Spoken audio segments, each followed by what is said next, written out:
It's 4 p.m. We're bringing you developing news. And the stories behind the headlines. This is Storycon. I'm Patrick Paez. I'm Edwin Gao. Some stories we're watching this Monday, July 8th. There is a 10 million peso reward for anybody who can provide credible information for the arrest of Apollo Quiboloy. A million peso reward is also being offered for information on the fugitive preacher's co-accused. Quiboloy is facing a string of charges, including a non-bailable human trafficking case. The Philippines and Japan have signed a Reciprocal Access Agreement, or RAA, in Malacanang today. This deal will allow Japanese forces to conduct drills and other military activities with their Filipino counterparts and vice versa. The first formal negotiations for the RAA were held in Tokyo in November of 2023. Senator Nancy Binay has filed an ethics complaint against Senator Alan Peter Cayetano. The complaint stems from Cayetano's remarks during the July 3 Senate hearing on the construction of the new Senate building. And suspended Bambam Mayor Alice Go is again skipping the Senate's investigation on July 10. While her counsel says Go is still in the country, the mayor is supposedly suffering from trauma. Senators conducting the probe on Pogos have warned Go of an arrest warrant if she still refuses to show up in the next hearing. Joining us today, Ana Marie Pamintuan, Editor-in-Chief of the Philippine Star and Storycon's resident political pundit, Ronald Llamas. Now back in the Philippines. Hi, happy Monday. Happy Monday. Happy Monday, Patrick, Ed, Ami. Okay, before we ask Ronald about kung anong ginagawa niya sa Mindanao, ano? Ami, first, what's on the front page layout of the Philippine Star? Medyo pareho tayo ng binabantayan. Of course, yung Reciprocal Access Agreement and all the reactions, syempre. And dagdag ko lang dun sa 10 million for Pastor Quiboloy. Binabantayan namin, may tinanggal na naman daw mga pulis sa Davao City. 19 police station commanders. Tinatanong pa namin kung ano dahilan. So yun ang mga binabantayan natin. Yung jobless rate, if you're interested, umakyat from May. Kaya lang, yung year on year, bumaba, nag-slow down. Kaya ganyan yung mga binabantayan natin. Yung jobless rate na yan, ano, yung unemployment na bahagyang tumaas. I wonder, Ronald, maybe Ronald will have the answer. If that has something to do with yung bagong graduate who joined the workforce. Siguro. Wala pa kayong balita sa ICC, Ami? Bakit? Inaabangan pa natin, di ba? Dapat within the month siya. Baka may balita nga. Mukhang meron silang bagong witness na nandun eh. Oo nga. Pero inaabangan natin yung sinabi nga na by June or July, may lalabas na arrest warrant for former President Duterte. Pero matagal pa na 3 linggo pa naman natin sa July. So tingnan natin. Teka, Tito Ronald, anong ibig sabihin na may bagong witness na nandun na? No, Ed? Anong ibig mo sabihin na may bagong witness na nandun na? Or what do you mean exactly by that? Baka yung ICC na lang mag-announce. Kita mo to. Kita mo to. Ano yun? Baka may alam kayo, sabihin mo na. Mukhang nadagdagan si Las Cañas na mga solid witness. Kung Las Cañas yun, ano yun? Davao pa yun. Davao Death Squad pa yun. Mukhang merong bagong witness na medyo solid na nakalabas ng bansa at nakarating sa Den Haag. Pero Bok, are you talking about a name that's entirely new to us or somebody already familiar to us? Somebody familiar.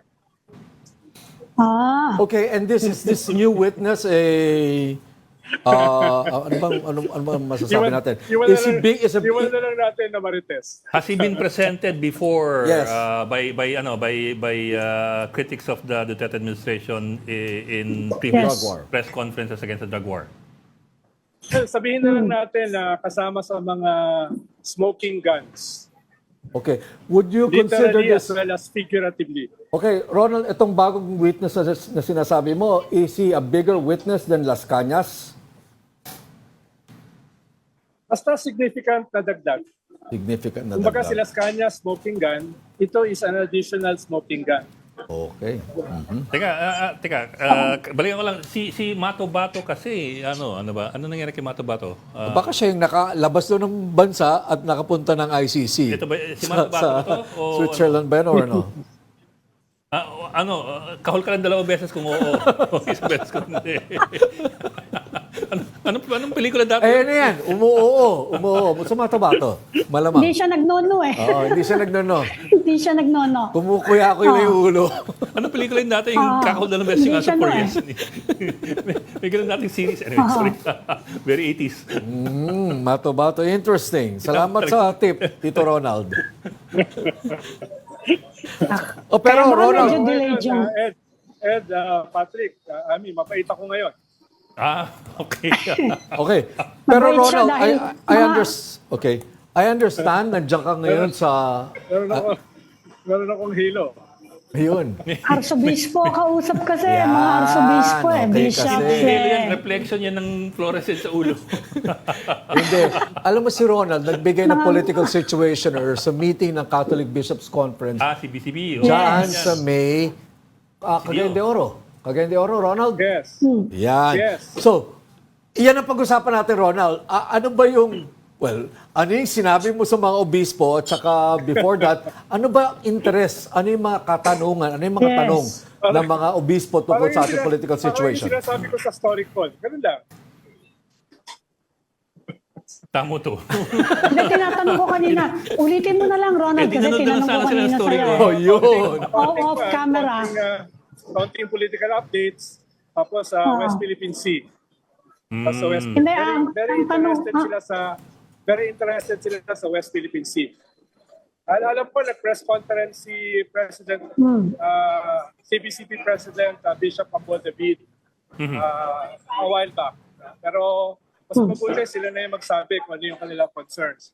Pero in general, ay very concerned sila sa aggression ng China sa ating maritime territory at very concerned din sila doon sa emerging patriotism ng mga Pilipino. So, siyempre, as the Catholic Church, hindi naman sila pwedeng manahimik at humiwalay dito sa ganitong klaseng sentiments. At in the past, ay dumadami na yung mga statements ng mga bishops. Bishop Abilio, Archbishop Soc Villegas, CBCP President Bishop Ambo David. So, medyo nag-i-scale up yung kanilang mga statements at yung kanilang mga concern. Ang alam ko, halimbawa, si Archbishop Soc Villegas is planning a civilian convoy this July 16 sa Pangasinan. Hindi naman pupunta sa Scarborough, pero magkakaroon sila ng symbolic na convoy, siguro mga 2 or 3 nautical miles from Pangasinan. So mukhang magkakaroon ng scaling up ang simbahan in terms of active participation sa ating mga mamamayan dito sa usapin ng West Philippine Sea. Okay, alam mo Ronald, curiously, Patrick you and Ed, mentioned... actually, ang story namin dyan, mag-i-issue daw on July 25 ang CBCP ng Oratio Imperata for Peace in the West Philippine Sea. Yan yung story namin about that gathering. Pero, yun nga, linawin ko lang, Ronald, you were saying they are concerned about patriotism among Filipinos. What do you mean exactly? Well, ano kasi, hindi kasi sapat ang patriotism eh. Dapat meron din siyang laman. Hindi sapat na i-urge yung mga Pilipino na ipaglaban yung ating karapatan sa ating teritoryo, sa ating bakuran. Kailangan malinaw din ano yung kanilang ipinaglalaban. Kailangan malagyan din ng substance yung patriotism. Yung mga dati lang concern, economic at saka social concern ng mga mamamayan, kailangan ay mag-scale up din. Kasabay ng pag-scaling up ng patriotism. Siyempre, concern dyan ang simbahan na hindi lamang yung patriotism ang mahalaga, kung hindi yung mga social and economic reforms para mas ganahan ng mga mamamayan na ipaglaban yung kanilang kasarilan at yung kanilang bansa. Okay, Ronald, I wonder, of course, this is what needs to be communicated to the public, patriotism, everything is couched in those terms, Pero I wonder if the bishops appreciate the nuances of geopolitics in this region, for example. Do they understand? I mean, is there an appreciation for diplomatic strategy and all that complications when it comes to the problems between two states? Yes, mukhang malawak at malalim naman yung pag-unawa nila sa geopolitics. No? At ang concern nila ay katulad ng mga ginagawa ng mga civilian initiatives, civil society initiatives, ay hindi lamang yung mga gobyerno ang mag-involve dito. Dapat yung mga mamamayan din. Dahil malinaw naman na ang tingin nila rito ay hindi naman kalaban dito yung Chinese people. Ang kalaban naman dito ay yung aggression ng Chinese government, specifically yung Communist Party of China. Concerned din sila dun sa mga Pilipino na minamouth yung mga salita ng China. Yung mga tinatawag natin mga makapili, ng mga taksil. So, Okay, Ronald, baka isama nila yan doon sa kanilang, anong tawag doon? Ami, Imperata? Horacio Imperata. Horacio Imperata. Loosely translates to Horacio ano ba? Imperata. It's a prayer. Tanongin mo si Oh, Edlin teka. Gao dahil seminarista yan. Teka, hindi ko inabot yung Head, imperata. ano ba yun? Medyo Latin. Ano yung Horacio Horatio Imperata? is Ed? prayer. It's a special prayer. It's a special prayer. Yeah. Horacio Imperata. Teka, I'm looking for the Ronald, literal linawin meaning. ko lang, they are concerned about patriotism, they're concerned actually about nationalism. Pagkakaiba yun sa patriotism. They're celebrating this new kind, this emergent patriotism. Ang gusto lang nila ay madagdagan ng sustansya yung pinaglalaban ng mga Pilipino, which means social and economic reforms. Yun lang naman yung kanilang gusto idagdag. At to also play a part yung mga parokya, yung mga diocese, dito sa historic battle na ito. Kaya tutulong din sila para i-celebrate yung ating UNCLOS victory sa July 12.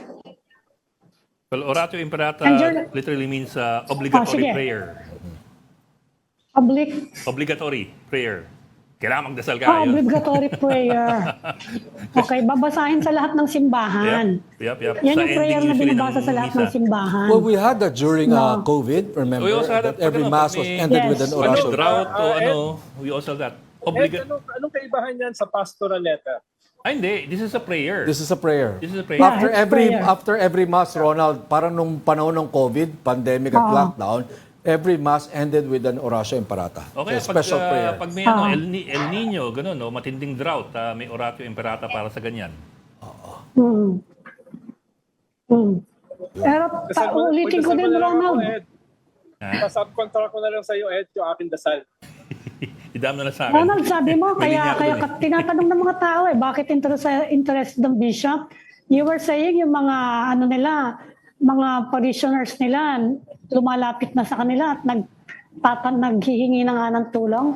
They are having problems already and bringing it to the church. Well, siyempre, Ami, sa lahat naman ng survey, more than 90% ng mga Pilipino ay concerned na sa issue ng West Philippine Sea. Sabi nga ng OCTA, sabi ni Professor Ranjit sa akin 2 weeks ago, sa kanilang focus group discussion, nagulat sila na very emotional na issue ng West Philippine Sea, which means na ito ay magiging election issue. No? Dahil in the past, hindi naman emotional yung issue ng foreign policy. Hindi naman emotional yung issue ng West Philippine Sea. Ang sabi ni Professor Ranjit, ang tingin nila papunta sa pagiging emotional ito at pagiging election issue. Kaya I'm sure yung mga membro ng mga parokya ay napag-uusapan ito. Yung mga membro ng mga diocese ay napag-uusapan ito. Kaya very significant yung participation ng simbahan dito sa emerging patriotism. Okay. Bok, just a bit of background there, si Edgar Mato Bato has appeared in the Senate before. Among his claims was that he personally witnessed then Mayor Duterte, this is his claim, having killed 8 times. He witnessed this daw in person. Most of them doon sa isang rock quarry daw sa may Davao City. The 8th time daw was the killing of a former NBI agent where supposedly Mayor Duterte emptied 2 magazines ng Uzi into the body of the person. Allegedly. So, yun ang mga allegations ni Bato. Siya din ba yung witness against Sara Duterte when she was mayor or vice mayor? Siya din ba yun? Sure eh. I haven't found any reference yet. Mukhang mas sila Cañas. Mukhang mas Mas sila Cañas yun. Yeah. This article from the Inquirer was in 2017. He was being shuttled in between safe houses daw during that time. Bato, I mean. So he never left the country. This was 2017. 2017. But there are later stories pa eh. So, yung Pero niya, sabi ni Ronald. BBM, hindi tayo magko-coordinate sa ICC, di ba? So, are Okay. you implying that this was in coordination? Mukhang hindi naman nila binabago yung position nila last year na pwede nang pumasok ang ICC as tourists. As tourists? Tsaka pwedeng lumabas ang mga witness. Pupunta sa Samal Island, baka pupunta lang sa Samal Island, no? O kaya sa Pearl Farm, no? Ganun lang naman. Ito mga hirit ni Ronald. Pwedeng lumabas ang mga Hindi ko pa witness, diretso walang ko talaga. titigil. Nilalaro lang. Tourist lang, tourist. Okay. Kaya ganoon. Pero Bok, as per your information, he is now there, abroad. Sino? Yung the subject. Ang labo kausap. Ano? Sino? Biglang sino? The subject. The unnamed subject. Ayan, text mo na The lang, sige. witness. Ayaw magsalita, tumatango-tango lang. Yan, text mo na lang mamaya, sige. No, okay, anyway, Ronald, granted na sabihin na natin na nandun na si Bato, tell us, what's the significance? Does this make, anong significance ito? Does the ICC need another witness like Bato before it can release a arrest warrant, for example, and proceed to the next step? Well, mahalaga sa ICC itong mga smoking guns. Whether kung sino man yan. No? Dahil, ayun nga, patapos na yung preliminary investigation at baka nga tapos na. At dahil tapos na or patapos na, palabas na yung international warrant. Okay. Kaya tingin ko yan yung mga huling mga kabanata dito sa mga maraming kabanata ng ICC na nagsimula noong 2017, 2016. Kaya tingin ko ay nakikita natin yung mga final arrangements dito sa usapin ng ICC. Tingin ko lang dahil hindi naman ako privy sa internal decision making ng ICC. Ang ginagawa ko lang naman educated guess at saka chismis. Di ba, Ami? Marites. Ang pangalan mo, Ronald, dahil hindi Marites. Kaya mga dialogue yan sa Senado. Anong sabi natin last week? The adult in the room. Yun. Di ba? mukhang nagparamdam na yung adult in the room eh. Okay, but if we're going by what Ed mentioned or read a while ago, is that the significance of Bato in relation to Las Cañas is that itong si Bato nakita niya. Claims. Witness. Eyewitness. 8 That's not the same. occasions. That's not a claim that Las Cañas is making. I'm not sure. I don't recall Las Cañas anymore, thesis testimonies anymore. From what I recall about Las Cañas is that he was a hitman himself. He performed Ang liquidations mahalaga for... kasi, di ba, Ed, sa testimony ni Las Cañas, ang mahalaga, may magko-corroborate. Yeah. Di ba? Yun yung mahalaga eh. Yung may magko-corroborate. Mukhang meron na. Okay, yun lang. Dagdag pa yan ni Marites, ha? Okay. Yun lang. Okay. Baka meron ka pang gusto idagdag dyan, ha? Ini-install Okay na mo kasi yun. kami. So Ronald, Kaya ang tanungan lang dyan, sino nagpadala doon? Ginagastusan ba yan ng ICC? May kamahalan ng pagpunta sa Dahaig, ha? Mahirap dyan, baka mag-headline na sa Philippine Star bukas yan. Actually, Bok, mas gusto ko itanong sa'yo ganito eh. I'm not familiar with Bato's case. Does he have any pending cases here that would have restricted his travel abroad? And if there is any restrictions to his travel abroad, was he allowed by government to go anyway? In other words, was there any participation by government as far as his departure was concerned. Tawa lang ng tawa Yan yung naman source mo eh. tutungo-tungo na naman. No? Ako kasi marites lang eh. Hintayin natin yung mga official bodies na magsalita. Diba? Ako marites lang eh. Ito problema kay Ed, hinuhuli pa ako eh. Alam naman na hindi ako papahuli ng buhay. Okay. Sige. Ronald, dali lang. Balikan natin yung CBCP, yung pulong ng mga obispo dyan sa Cagayan de Oro. When you say that they are alarmed at the lack of patriotism among Filipinos when it comes to the West Philippine Sea issue, ganun po ba yan? How did they phrase it? Kasi pwedeng balita yan mamaya eh. So gusto lang namin malaman yung eksaktong sentimento, yung paano natin i-phrase yung ano na yan, yung sentimento na yan. Marami kasi sa pinag-usapan, very internal eh. Kaya ang binibigay ko lang, yung mga general na mga napag-usapan. Yung mga specific, mas maganda na sila na magsabi. Kanina nga, nagkaroon ng press conference. Yun nga, yung tawag dyan, Ed, Imperato. Horacio Imperata. Hindi Imperador. Iba yun. Imperata. Imperata. O yun nga yung napag-usapan. No? Tingin ko may mga susunod pa mga press conferences tungkol dyan. Halimbawa, yung kay Archbishop Soc Villegas, tingin ko magkakaroon sila ng mga statements tungkol dun sa kanilang civilian convoy sa July 16 yata sa Pangasinan. Symbolic convoy. So baka dumami yung mga ganyan. Dahil nakikita nila yung importance ng mga katulad ng atin ito na civilian participation, civil society participation. No? Yun yung isang mahalaga. Kaya posible na dumami yung ganyang klaseng mga initiatives na ina-assert yung right ng mga mamamayan to participate dito sa para tutulan itong aggression ng China at hindi lamang iwanan sa military or sa gobyerno.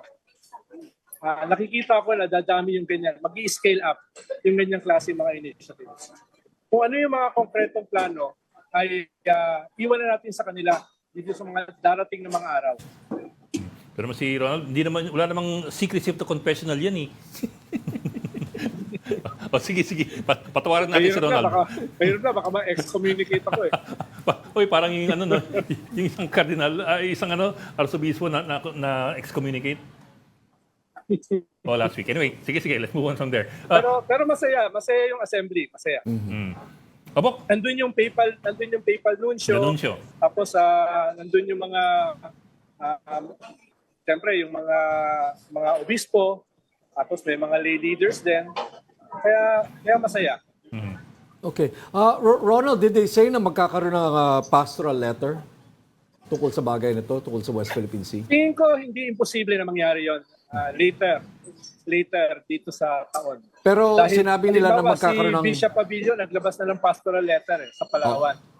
Pero... So pwede kasi magkaroon na mga specific mga diocese or mga obispo maglalabas ng mga pastoral letter. Pwede yung mag-culminate sa isang nationwide pastoral letter. Hindi ko alam. Pero I just want to confirm, there will be an Horacio Imperata on the West Philippine Sea.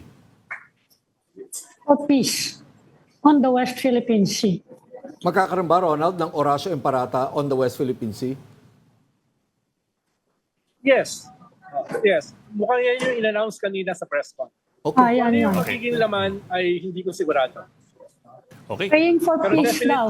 Praying for peace. Definitely yan ay pagtutol dun sa aggression ng China sa ating maritime territory. Okay. No, they will be praying for peace. Yan yung magiging nature ng prayer.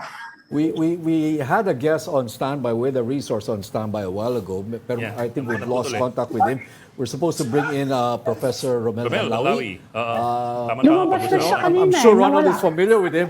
He's supposed to give us another view of things, especially related to the RAA, the Reciprocal Access Agreement between the Philippines and also the West Philippine Sea, on the developments in the West Philippine Sea. Pero our producers are trying to get back to him, bring him back on the line. In the meantime, sige, ano ba? Hello? After the break. After the break. Okay. Sige. Sabi kanina ni Manny Mogs, Okay. Sorry. We're getting some instructions here from our producers. But anyway, Ronald, RRAA, Reciprocal Access Agreement. In short, papayagan na yung mga tropang Hapon, okay, na magkaroon ng na tumungtong sa Pilipinas at for joint exercises and military drills. Operations. Hindi lang drills, military operations. Military operations, so they can operate here on Philippine soil. Some people look at this as kind of ironic, Ronald. I know that this whole setup happened during at least Pinoy's time, but should we find irony in this na magbabalikan yung mga Hapon? Kasi, for context, Ronald, before you proceed, naglabas ng statement ang CPP-NPA condemning this RAA with Japan. And one of their points in their statement is that mga atrocities ng mga Hapon, hindi nila nakakalimutan noong World War II. Ngayon, pababalikin ng administrasyong ito. Your comment, Ronald? Well, tama naman yun, Patrick. Dapat hindi naman kalimutan yung mga historic crimes na yan. At kailangan din naman sa Japan na aminin yung mga nangyari. Pero yan naman yung kasaysayan natin 300 years nga tayong nasa ilalim ng mga Kastila, ang tawag sa atin mga Indio. Tapos at the turn of the century, nagkaroon tayo ng gera sa mga Amerikano na mas marami pang namatay kaysa doon sa 300 years under the Spaniards. So ibig sabihin, kasama yan sa ating kasaysayan. Pero at the same time, hindi naman yan pwedeng maging permanente na sitwasyon natin. Halimbawa ngayon, kaibigan natin yung mga Kastila. Kasama natin sila sa mga usapin ng human rights, civil liberties, freedom of the press, etc. So kahit tinatanggap natin na sila ay naging mga colonizers natin. Ganon din sa mga Amerikano. Dapat dialectical yung ating pagtingin. Merong mga magaganda, merong mga hindi magaganda. Mahirap naman kasing i-absolutize yan. At ikatlo, dito sa mga Hapon, yung aking lolo, yung aking tatay, at saka aking mga tsuhin, lahat mga guerrilla na lumaban sa mga Hapon. Pero at the same time, ay iba naman yung mundo natin ngayon. At marami doon sa mga perpetrators nung ganong klaseng gera ay wala na. Sana ay hindi na maulit yan. Sana hindi na rin maulit yung ginawa ng mga Amerikano sa mga Hapon, yung Hiroshima at saka Nagasaki. Maraming mga aral sa nakaraan na dapat hindi nang maulit. Pero hindi ibig sabihin noon na sarado na tayo sa pakikipag-ugnayan sa mga iba't ibang bansa na medyo nagkaroon tayo ng masamang karanasan. Kaya yun yung mahalaga. Kaya dapat tignan natin yung mga agreements na yan kung ano yung positibo para sa atin at ano yung positibo para sa kanila. So Ronald, anong positibo? Anong positibo? Why do we need this RAA with Japan? Well, baka kasi hindi ko pa nakita yung fine print Yan. Medyo matagal na niluluto yan, di ba Ed? Yung parang visiting forces agreement natin with Japan. Matagal na, pero medyo mabilis din. mabilis yung pirmahan. Medyo mabilis siya. Medyo mabilis and it's included sa merong nilaunch ang Japan Tayo unang-unang beneficiary ng kanilang defense ODA. Meron silang bagong official assistance ngayon, overseas assistance, pero focusing on defense at tayo yung unang-unang beneficiary. So that's linked. Napabilis siya dapat later in the year pa mapipirmahan tong reciprocal access na to Napabilis siya. So Ronald, I guess if we cut through the chase, Ronald, hindi siya actually Australia? But maybe it's closer to Australia. It's closer to our VFA with Australia kaysa sa VFA natin with the US. So, iba siya. So Ronald, Mas malapit siya dun sa Ronald, I guess to cut through the chase, the proponents of RAA with Japan, like the proponents of this same agreement with Australian forces, is that we need these allies, here in the Philippines to push back China. Yun lang naman, di ba, Ronald, ang pinaka-objective nito? Well, ang mahalaga sa akin, Patrick, ay magkaroon tayo ng mga bilateral as well as multilateral agreements sa mas maraming mga bansa para hindi lamang sa Amerika. Halimbawa, sa Europe, halimbawa sa India, na bumili tayo ng mga magagandang mga missiles. Halimbawa sa New Zealand, sana magkaroon din tayo ng bilateral at multilateral with other Latin American states. So sa akin, ang maganda kasi ay ma-diversify at mapalawak yung concern ng mundo dito sa, hindi lamang sa West Philippine Sea. Ang concern din kasi nila ay yung South China Sea, yung freedom of navigation. Huwag natin kalimutan na yung decision ng UNCLOS ay hindi lamang para sa atin. Pagkamat ang emphasis ay sa atin, yung ating maritime rights. Kasama rin dyan ay yung pag-reject ng 9-dash line ng China dahil usapin yan ng freedom of navigation sa high seas, sa South China Sea, where 30% of global trade ay dumadaan. No? Sabi nga ni President Bongbong, 50% daw. No? Pero mukhang yung data is about 25 to 30%. So, ang concern ng mundo ay hindi lang yung ating maritime rights, kundi yung kanilang trading rights sa isa sa pinakamahalagang trade routes sa buong mundo.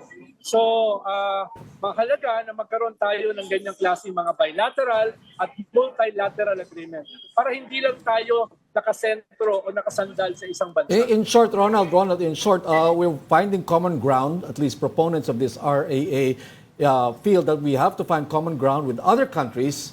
And the common objective, the common ground is really China, pushing back China. Kaya nga, sa akin ang mahalaga, katulad ng pinapaliwanag ni Ami kanina, ano ba yung substance? Ano, hindi ko pa kasi nakikita eh. Sorry hindi ko pa alam yung mga detalye niyan. No? Kaya nga ang tanong ko kanina, mas malapit ba yan dun sa Australian DFA? Dahil mas maganda, mas maganda yung nung Australian kumparado sa American. Yes. Yeah, that's true. Bok, teka, we just need it's to closer take a to break. Australia. Yeah, we just need to take a break, but we'll come back after this break to continue this conversation. So please stay with us. Channeled. Yan. Ayan. Kaya na ba? Ikaw, Bok, ikaw. We've got the developing news and the stories behind the headlines. Welcome back to Storycon. I'm Patrick Paez. I'm Ed Lingao, and still with us, Ami Pamintuan of Star, and Ronald Llamas, our Tito, our favorite Tito Pandit.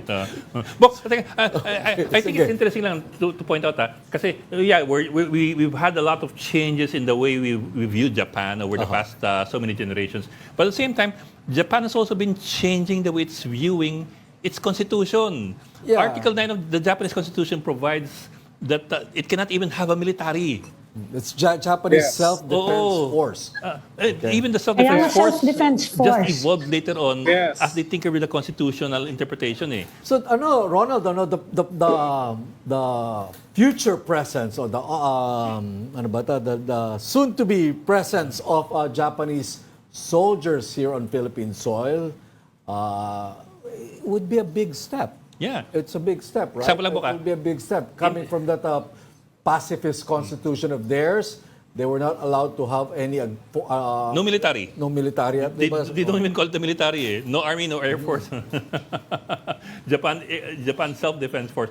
In fact, in the first Gulf War, Japan could not send troops, so they sent Kasi money. bawal. But in the second Gulf War in 2003, then they reinterpreted the constitution and they started sending peacekeepers. Peacekeepers naman. So For the first time. Peacekeepers For the kasi first time tawag nila. nag-deploy. Pero ito talagang tropa. Ito tropa na talaga. Tropa na talaga. But that's been happening over the years, right? Ed, Ami, kahit merong restrictions sa Japan for several decades since World War II, ay pinayagan naman silang gumawa ng mga self-defense armaments. Yeah, JSDF. Yeah. Halimbawa, ang Japan ang isa sa pinakamagaling gumawa ng mga barko. Diba? Isa sila kaya nga bumibili tayo ngayon sa kanila ng mga barko eh. Isa rin sila sa pinakamagaling gumawa ng mga non-nuclear submarines. No? Kaya, ibig sabihin, hindi ganun kalayo yung talon from being defensive to offensive capability dahil ginagawa na nila yung kanilang military hardware long before, kahit on a defensive frame. Bok, teka, ipasa natin si Professor De Castro. Baka paputol linya natin. Prof. Renato De Castro, magandang hapon and welcome back to Storycon. Good afternoon sa inyo lahat, Patrick, Ami, and Ed. And Tito And of Ronald. course, Professor. si Donald. Basta, Professor! Eto, tapos lang ng klase, Oh, okay. Akala ko nasa Malacanang din kayo eh. So, Professor, Ako yung, oh, Professor, we have a BFA with the Americans, we have an RAA with the Australians, and now an RAA with the Japanese. Where is this all headed? We know it's directed against China, kahit ayaw aminin kanina ni Ronald. Ayaw sabihin. We know it's all directed at containing China or maybe deterring China. Is this just for deterrence, or, Professor, do you see something beyond deterrence, or yung talagang aggression, or yun, Prof? well, first of all, the reason why we have this reciprocal access agreement with Japan is primarily, as mentioned by, emphasized by the government, is for humanitarian assistance and risk reduction. Prof Japan, of course, naman. has spent. Yes. Oh, I know it's Yeah, said there. that's- It's that's said there. the official, ano. That's what that's even EDCA is being said na it's for Yeah, ganyan panahon disaster nila. response and all that. Yeah. But well, at this point in time, of course, that's the primary focus, given the fact that, in terms of geography, the Philippines and Japan are, of course, located in what you call the Ring of Fire. So the natural disasters that Japan experienced is also experienced in the Philippines.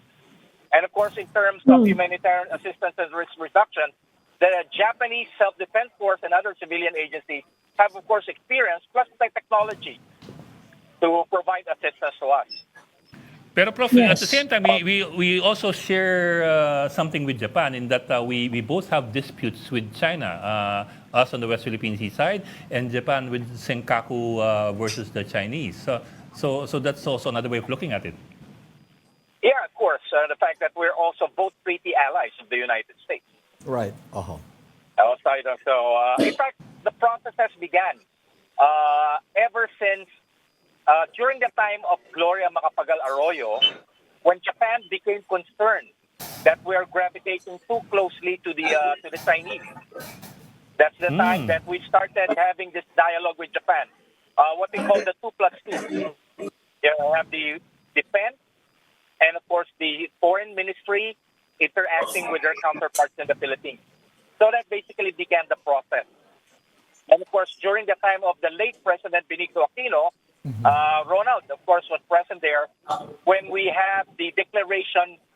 This was June 2015. I don't know whether Ronald was with the late President Benigno Aquino in Tokyo when, of course, you have this declaration that created what I call the Philippine-Japan Security Partnership. And, of course, a landmark development happened last April when you have, of course, the formation of the Trilateral Security Summit between Japan, the Philippines, and, of course, the United States in Camp David in Maryland, and also, of course, by President Joe Biden. So, again, this is what happened today is a continuation of that process of ensuring that the creation, a formation of a very vibrant Philippine-Japan security partnership. Okay. Professor, mukhang nasa close ako ng panahon na yun wala sa Japan.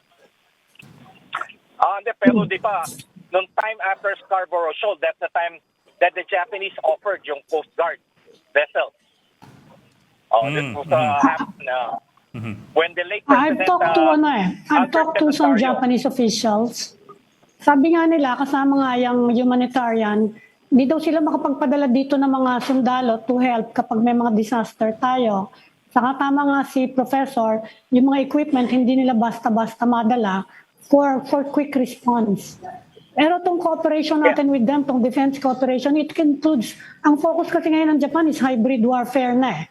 Hindi lang ganyang maritime, hindi lang ganyang mga threats, pati yung cyberspace, lahat-lahat na, pati disinformation, lahat yan, kasama na yan sa mga inaayos nila na cooperation with allies. Kasama na yung US, kasama tayo.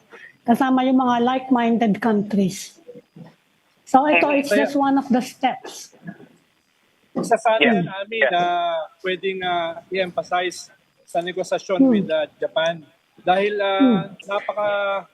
napakaganda o napakagaling ng Japan sa shipbuilding. Sa tech, Sana yes. ay Sana hindi lamang tayo makakuha ng mga bagong mga Coast Guard vessels sa kanila.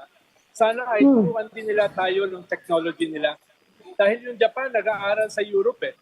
Yung mga disenyo halimbawa, yung kanilang mga boats, yan ay sinasubcontract nila sa France. Tapos kung natutunan na nila, sila na yung gumagawa. Sana meron ding ganung transfer of technology sa atin. Dahil napaka-strategic ng ating Subic Bay para sa shipbuilding. Yan yung isang pwedeng growth corridor ng ating bansa, shipbuilding. Hindi lang dahil kailangan natin, kundi kailangan ng buong reyon. At ang mahalaga dyan ay transfer ng technology. Ang nagde-develop ng shipbuilding natin, Ronald, is the South Korea. Yes. Sila yung partner natin diyan. Although ang sabi ng mga Japanese naman, they are always willing they are more than willing, hindi nila sasabihin yun, pero they are more than willing than the Americans to transfer technology. Kung makakapagpadala tayo, meron na tayong mga ganon eh. Pero siguro with this, pwedeng ma-intensify yan. They need a framework eh. Diba? The cooperation needs a framework. Prof, baka lang sakaling alam po ninyo, kasi I was looking at the VFA we had with the US. I'm wondering how this RAA with Japan compares to the VFA of the US. Kasi sa VFA ng US, may pagkadehado tayo ng kaunti dun sa criminal jurisdiction. For example, I'm looking at Section 5, letter D, na Philippine authorities will, upon request of the US, waive their primary right to exercise jurisdiction, except in cases of particular importance to the Philippines. But ang default is that we waive our right to criminal jurisdiction. That's the US VFA with the Philippines. I'm wondering kung meron tayong ganun with the Japanese eh. Hindi ko pa kasi nababasa eh. I was reading it earlier, pero hindi ma-download ng smartphone ko eh. Pero ang significance ito in terms of geography. Kasi any visiting force agreement, status of forces agreement is small. Yes, sir. Americans, of course, have been conducting joint exercises with the Philippines. Eventually, we could also send Filipino troops to the United States. Yes, sir. But of course, this is a geographic and logistical challenge.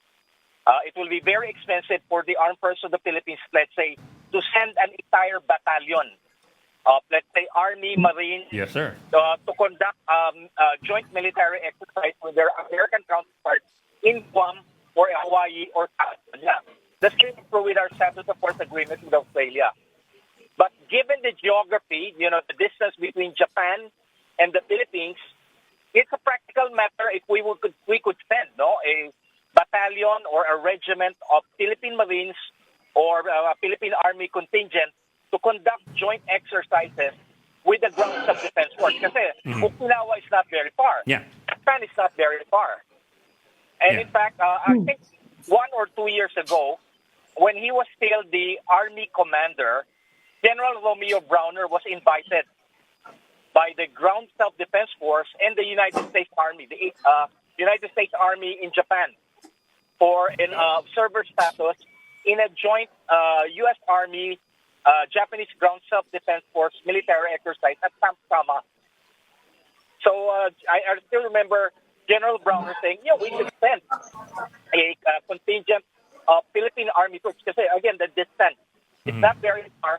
And of course, the Philippine Navy now has, of course, strategic transportation capability. Kasi kung sa US nga naman, alam mo, ibalik ba yung box ng mga tropa natin? Sa Australia, nakakapagpadala tayo. In fact, yung first contingent ng Philippine Air Force natin, nagpunta ngayon sa Darwin, Australia, for military exercise Pitch Black 2024. First time na nagpadala tayo ng Air Force. Pero ang layo rin ng Australia. I remember, ngayong araw lang yan. No? That's a story today. Ang layo din ng Australia. Tsaka medyo malayo ang Australia sa bakbakan. It's also almost halfway across the world. Pero they're raising their profile in the South China Sea. They are. Yeah. Well, Professor De Castro, what I'd like to know is if are there discussions to provide other countries also, other allies, access to the Philippines, for example, South Korea, May mga ganun bang usapan, Prof? I haven't heard anything with South Korea, but I heard Canada is interested, France is interested, New Zealand is interested, and even India is interested for a status of forces agreement with the Philippines. Okay, Professor, I've always been curious why South Korea is not as gung-ho about this, well, is it because there's Japan in the room? Professor. They're still focused on the threat from their northern neighbor, and that's of course North Korea. And also because of the North Korean security challenge, the South Koreans are balancing the relation between their allies, South Korean allies, the U.S. And China. And of course China. Okay. And they don't need any more BFA with us kasi they've taken over with K-pop. At least yung current administration against South Korea is more open, it's more proactive. But of course, the party suffered a major defeat in the last election with the liberals. So again, they have to go through this process again of balancing the relation between like-minded countries and of course with Japan, with China. Okay. So South Korea seems to know where its national interests lie, given it's balancing its alliance with the United States. At the same time, it needs to maintain ties with China to maybe hold back North Korea or something like that. Prof, with what's developing here in the Philippines, our RAA with Australia and now with Japan, do you think this is where the Philippine interests lie? Well, those initiatives are coming from the Manila. So, it's an effort that actually began during the time of the late President Benigno Aquino III. So, dyan ay tinatawag, I use the term linking spoke together, which became very apparent during the humanitarian assistance risk reduction operation after Typhoon Yolanda. Oh, so Professor, you're saying that we want them here. The Philippines wants them here. Yeah. Making at major living great and of course security partnership. Okay. It's breaking up. Ronald? Professor, meron pa bang ibang mga ganyang similar agreements in the works? I think with Canada, India, New Zealand, and even France. Prof, long shot. What about Taiwan? Malabo, no? Wala, may one China policy. May one tayo, China eh. policy. Oh, Just had to yeah. ask that. Sinabi ni Gibo, Secretary Chodoro, hindi daw pwede. Yeah, I just had to ask it. Yeah. Okay. Although US merong treaty with Taiwan, ha? Yeah, they do. They have an MDT with Taiwan. Kaya, ewan ko It's also anong- called an MDT, a Mutual Defense Treaty, I think. Yes. No. The United States doesn't have any MDT with Taiwan. That has been abrogated. When of course Nawala na, you have visits in. But Nag-one there is China what you call policy sila. there's what we call the Taiwan's Relations Act, which is not a treaty. It's a domestic U.S. law that obligates the U.S. government to provide assistance to Taiwan so it could develop its independent capability Okay. against China. Okay.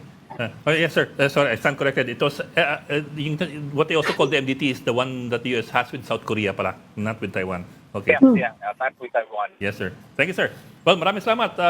Patrick, Yes, Patrick, Ronald. ano nangyari kay Palao, yung kaibigan ni Professor De Castro?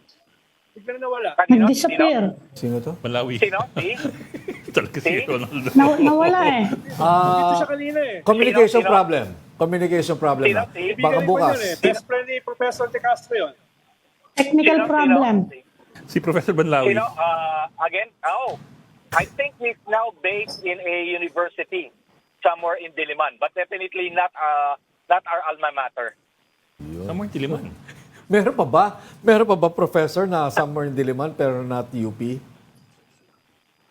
Meron pa siguro. No? At Meron pa rin Ateneo. siya. Ateneo University. Nang-intriga ba ito? New era. Sarap ng mga tao. Kaya talaga. May Confucius Institute doon eh. Okay, sige. Of all the places, doon pa may Okay, sir. Maraming salamat. International Studies Professor Expert, Professor Renato de Castro. Sir, thank you for joining us this afternoon. Thank you very much. Thank you, And Professor. kay Ronald. Thank you, Prof. Okay. Okay, Ronald. Okay, thank you for joining Storycon today. Ami Pamintuan, editor of the Philippine Star, and Tito Ronald Llamas, our resident political pundit, all the way from Cagayan de Oro City. Join us again tomorrow at 4 p.m. for the Storycon. I'm Edwin Gao. I'm Patrick Paez. We are One News, all sides, all the time. This is the Story Conference Group or the Storycon Group.